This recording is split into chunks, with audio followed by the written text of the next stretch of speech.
आगे लेखक बताता है कि रामचंद्र तो भोजन करके चला गया। अब मंझला लड़का मोहन आते ही हाथ पैर धोकर पीढ़े पर बैठ गया। सिद्धेश्वरी पंखा डुलाती हुई कहने लगी कि बड़का तुम्हारी पढ़ाई की बहुत प्रशंसा कर रहा था। अब देखिए, सिद्धेश्वरी ने रामचंद्र के सामने मोहन की प्रशंसा की झूठी, और अब मोहन के सामने झूठ में कह रही है कि तुम्हारी पढ़ाई की बहुत प्रशंसा कर रहा था। बड़का बड़का मतलब रामचंद्र के बारे। बड़का का अर्थ रामचंद्र से है। वह अपने सबसे बड़े बेटे को बड़का कहकर पुकारती है। मोहन माँ के झूठ को समझते हुए फीकी हंसी हंस देता है, क्योंकि उसे पता है कि उसकी माँ भी झूठ बोल रही है। सिद्धेश्वरी ने कहा कि एक रोटी और ले लो। मोहन घर की आर्थिक स्थिति को अच्छी तरह से जानता है। उसने धीरे से कहा, भूख नहीं है, और कटोरे भर पतली दाल पीकर अपनी भूख शांत की। इसी बीच में मुंशी चंद्रिका प्रसाद भी आ गई।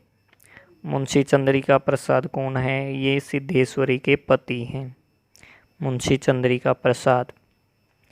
और ये राम का नाम लेकर चौकी पर बैठ गई।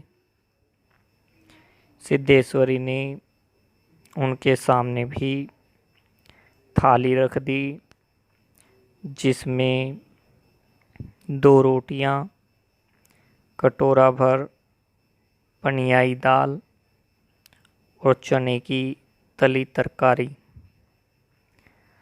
खाना खाते हुए ही मुंशी जी ने बड़े लड़के के विषय में पूछा। सिद्धेश्वरी ने बताया कि कह रहा था कि कुछ ही दिनों में नौकरी लग जाएगी।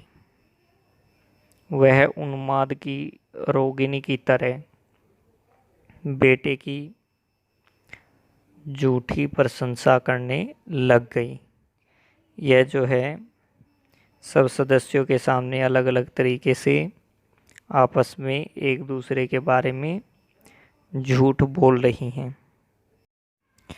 अब पाठ में आगे लेखक बताते हैं कि वो एक दूसरे को सांत्वना देने के उद्देश्य से, एक दूसरे को कौन? पति पत्नी अर्थात सिद्धेश्वरी और मुंशी चंद्रिका प्रसाद, सांत्वना देने के उद्देश्य से मैं भी तीनों बच्चों की झूठी तारीफ करने लग गई।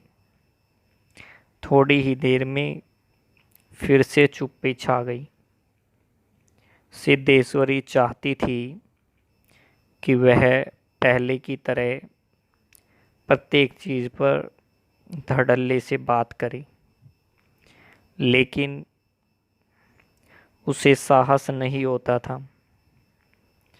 उसके दिल में न जाने कैसा डर समाया हुआ था। दोनों ने आपस में अपने रिश्तेदारों के बारे में बातें की। अब क्योंकि वो अपने घर की आर्थिक स्थिति के बारे में और बातें नहीं करना चाहते थे, तो उन्होंने अपने रिश्तेदारों के बारे में बातें की।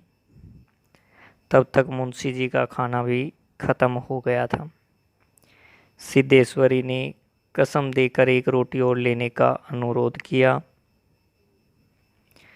परंतु मुंशी जी ने इनकार कर दिया। उन्होंने पत्नी की ओर अपराधी के समान और रसोई की ओर तिरछी दृष्टि से देखा, अर्थात तिरछी नज़रों से देखा। सिद्धेश्वरी रसोई में गई। वहाँ सिर्फ एक जली सी भद्दी सी थोड़ी सी दाल, एक जली सी जो है भद्दी सी रोटी थी, थोड़ी सी दाल और सब्जी जो है वो बची हुई थी।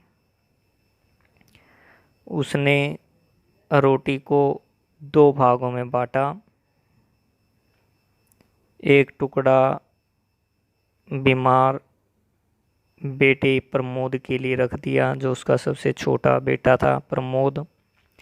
तो उसने उस रोटी के दो हिस्से करने के बाद एक हिस्सा अपने सबसे छोटे बेटे प्रमोद के लिए रख दिया तथा उसके दूसरे टुकड़े को लेकर खाने के लिए बैठ गई। जब उसने उस रोटी के टुकड़े का पहला ग्रास अपने मुंह में रखा, तब ही अचानक न मालूम कहाँ से उसकी आंखों से आंसू चूने लग गए। तो इस तरीके से जो है लेखक ने इसमें गरीबी दिखाने का प्रयास किया है, किस प्रकार का वातावरण उनके घर पर था सिद्धेश्वरी मुख्य महिला पात्र के माध्यम से। उम्मीद करते हैं आपको पाठ समझ में आया होगा। धन्यवाद।